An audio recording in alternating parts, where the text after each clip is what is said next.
Hello, ladies and gentlemen. I am back only a few minutes after Ben and I's podcast finished. In this episode, however, I want to talk about the Notre Dame football recruiting.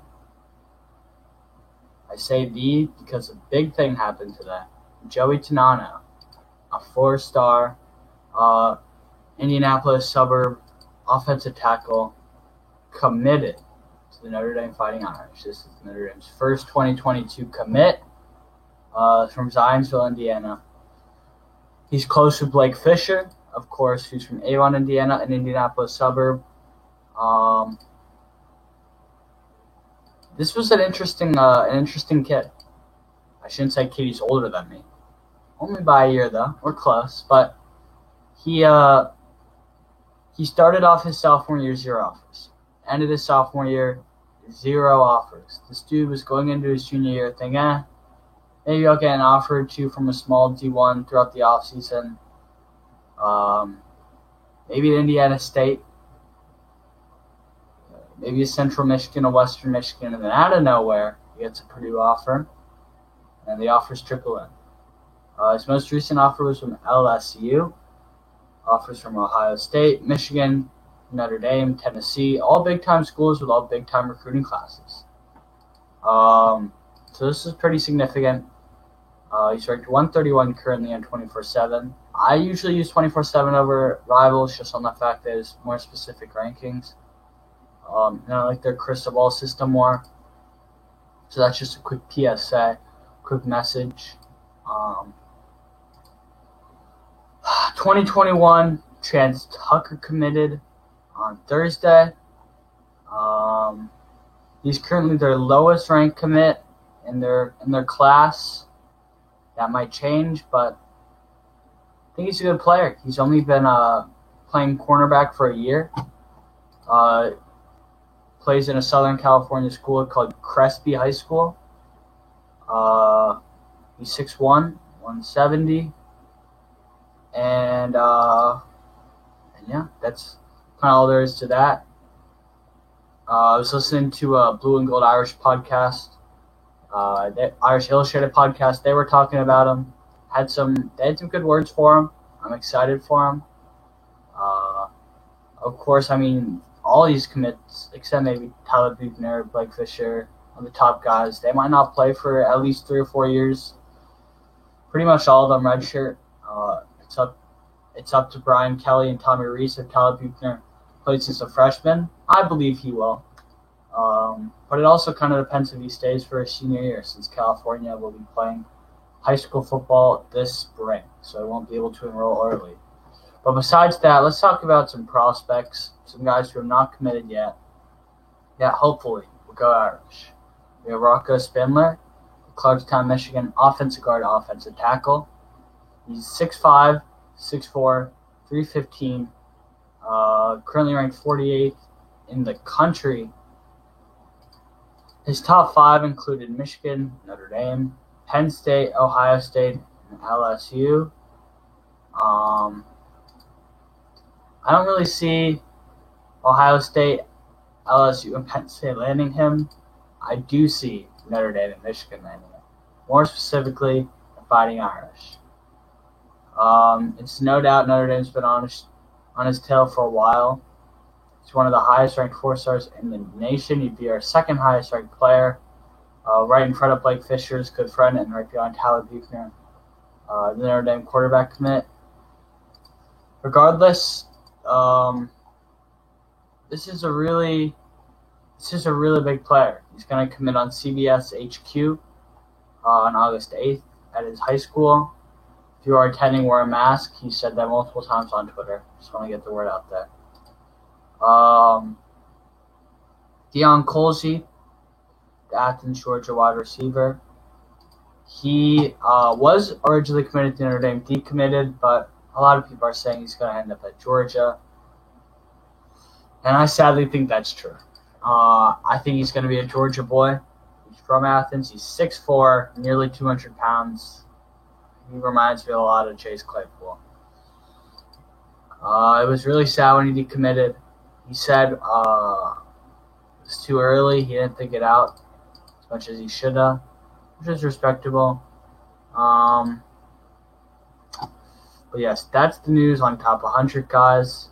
That's the heavy hitters, but I don't want to count these other guys out. Jaden Thomas, the Pace Academy wide receiver, has Notre Dame in his top 5, along with Penn State, Georgia, Arkansas, and Michigan. He's 6'1", 198.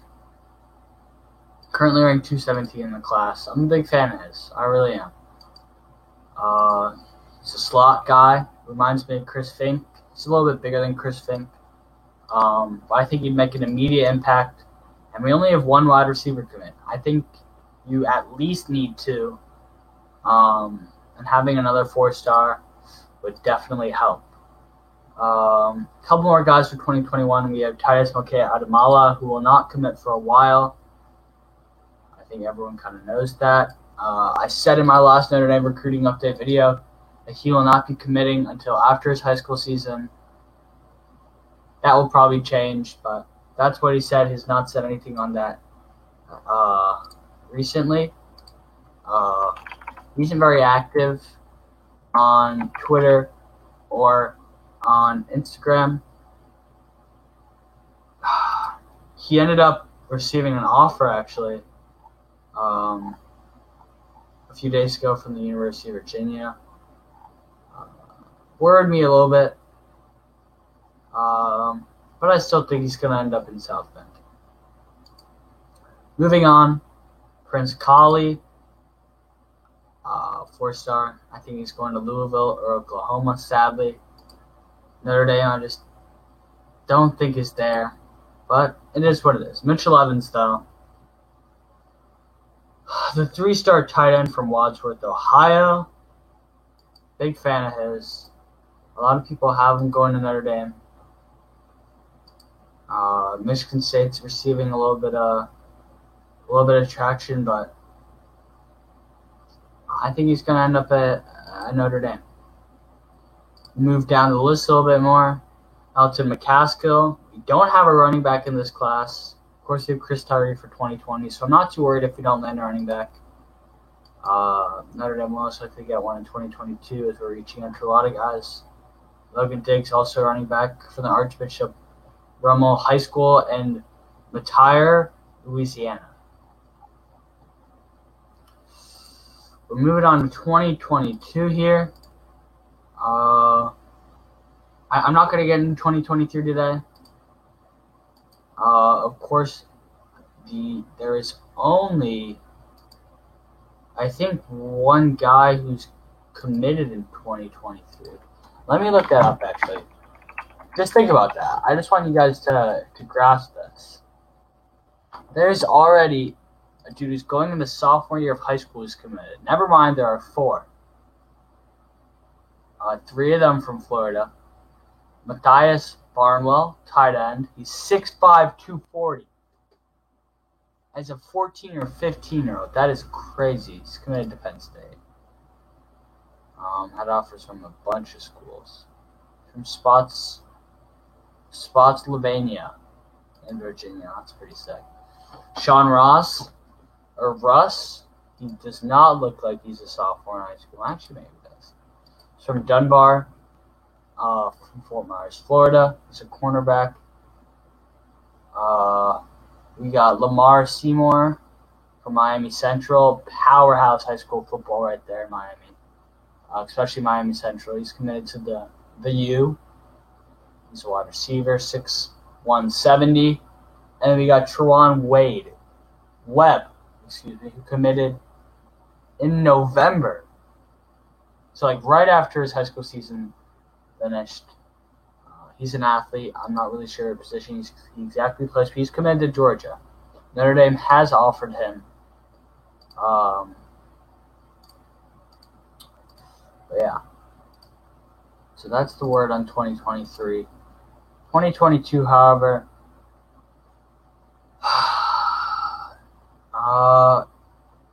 Notre Dame is on a few guys' tail right now. They're definitely going after the Central kids. Jack Nickel, from upstate Georgia is one a lot of people are talking about. I don't really call that Central. I should call it South.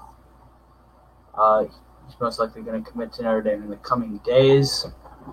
He's currently ranked 276. Excuse me. Bunch of predictions in for him to go to Notre Dame. One guy I like a lot, and a lot of Notre Dame insiders also like, is Sebastian Cheeks from Evanston Township High School in Evanston, Illinois. Basketball powerhouse. He's a 4-star, 6'2", 200 pounds. I would be shocked if he doesn't end up at Notre Dame. Big-time linebacker like him, I think, would fit in very well. Of course, it's early in the recruiting process, but just an early prediction there. I would like, if he would commit, I would like him. I would feel confident he would say. Same with Joey Tonano. Same with if we land Jack Nickel. Moving up the list a little bit more, you got William Johnson, the 5-star DB. A lot of people have him going to Michigan or LSU. I have him going to LSU, but if that doesn't work out, I think Notre Dame's in 3rd or 4th. Ohio State's been on him a lot too. Penn State is also up there. Alabama, USC as well, but they're a little bit further down the totem pole. I'll get 2 more names out here. High 4-star wide receiver Caleb Brown from St. Rita. Notre Dame looks like his number 2 option right now, behind Michigan. I wouldn't be shocked if he commits to Michigan early, decommits later. Honestly, if he commits to Notre Dame, I wouldn't be shocked if he keeps that, if he commits this soon. Tyler Morris is the last name that I will be saying today. Nazareth Academy wide receiver. It looks like it's going to be another Michigan-Notre Dame battle. Of course, he was catching passes from J.J. McCarthy, the Michigan commit. J.J. McCarthy's going to IMG Academy this year, though. So that might change some things. I bet Tyler Morris knew about that decision. He's only a year younger than him. He has 2 more years left of high school football unless Illinois cancels. But I wouldn't be shocked if he commits to Notre Dame as well. He's the 11th ranked wide receiver in this 2022 class. And if Notre Dame only lands Lorenzo Styles this year at wide receiver, we need at least 2 or 3 wide receivers in 2022. Chi-Town Sports, this has been another episode. I will see you guys later. The first double upload in a day, double daily upload, double upload in a day. There we go. Sorry for my grammar, it's late. Getting a little tired. But that's going to be it. I hope you guys enjoyed. If you like these recruiting videos, let me know. Ben might be doing them with University of Michigan on the football and basketball side. I'm sticking with Notre Dame football, Villanova basketball. Maybe I'll go into University of Florida, Syracuse. If you guys have a school you want to see, comment it down below. Maybe I'll go ahead and cover that. I might start using Rivals more. I look at Rivals when I'm personally just going around the internet, looking at these targets, these commits, these offers. Just on the fact it gives you more stability in my own opinions and my logic. If I'm telling someone, oh yeah, he's going to commit to Michigan, he's going to commit to Notre Dame, he's going to commit to Northwestern, I want to have some some leverage. If I get it wrong, I'm like, yeah, Tom Loy, Irish Illustrated, he said he's committing. Why can't I? But that's just my reasoning. Of course, I'm going to get some of these wrong. Of course, all these guys are going to get it wrong. Nobody's perfect. Of course, I didn't think Deion Colzie would decommit. He did. Big loss. Notre Dame definitely would be up at least 2 or 3 spots in the rankings if he did not decommit. But yeah, just to end it on this, Rocco Spindler commits August 8th, 13 days away. Cross your fingers he commits to Notre Dame. But yeah, I will see you guys in the next episode of Chi-Town Sports.